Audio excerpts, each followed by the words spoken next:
High friends, welcome to my channel. আশা করছি তোমরা সবাই খুব ভালো আছো। আমিও মোটামুটি আছি। দশহরা মনসা পুজোর ব্লগটা এডিট করে তোমাদের সঙ্গে শেয়ার করা হয়নি, আজ অনেক দিন হয়ে গেল।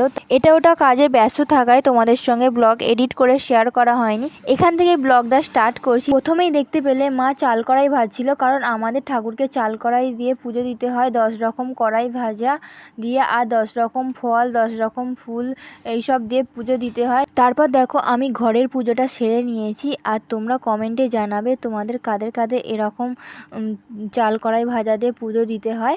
আর দেখো আমি এখন ঠাকুর ঘরে চলে এসেছি। দেখেছো সবাই পুজো দিয়েছে, সেজন্য গোটা ঘরটা ভর্তি হয়ে গেছে। এখন বাউন দাদুও চলে এসেছে পুজো করবে।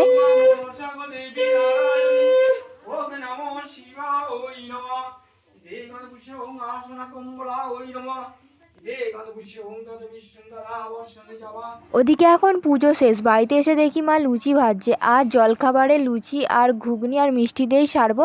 আর এদিকে জামাইবাবুকে খেতে দেওয়ার জন্য সুন্দর করে প্লেটে সাজিয়ে নেওয়া হয়েছে। দেখো লুচি, ঘুগনি, মিষ্টি, পুজোর প্রসাদ। তারপর দুপুরবেলাতে ফলার খেতে দেওয়া হয়েছিল, কারণ দশহরায় ভাত কিছু খেতে নেই, সেই জন্য ফলারই দেওয়া হয়েছিল। আর আমাদের যেহেতু ষষ্ঠী নেই, সেই জন্য দিদি জামাইবাবুকে দশহরাতে নিমন্ত্রণ করা হয়েছিল, সেই জন্য ওরা দশহরাতেই এসেছে। তারপর যেরকম নিয়ম থাকে সেটাই পালন করা হচ্ছে। তারপর আমিও খাবার নিয়ে বসে গেছি। আজকের মতো এই পর্যন্তই। কেমন লাগলো অবশ্যই জানাবে, আর ভালো লাগলে অবশ্যই একটা লাইক করে দেবে।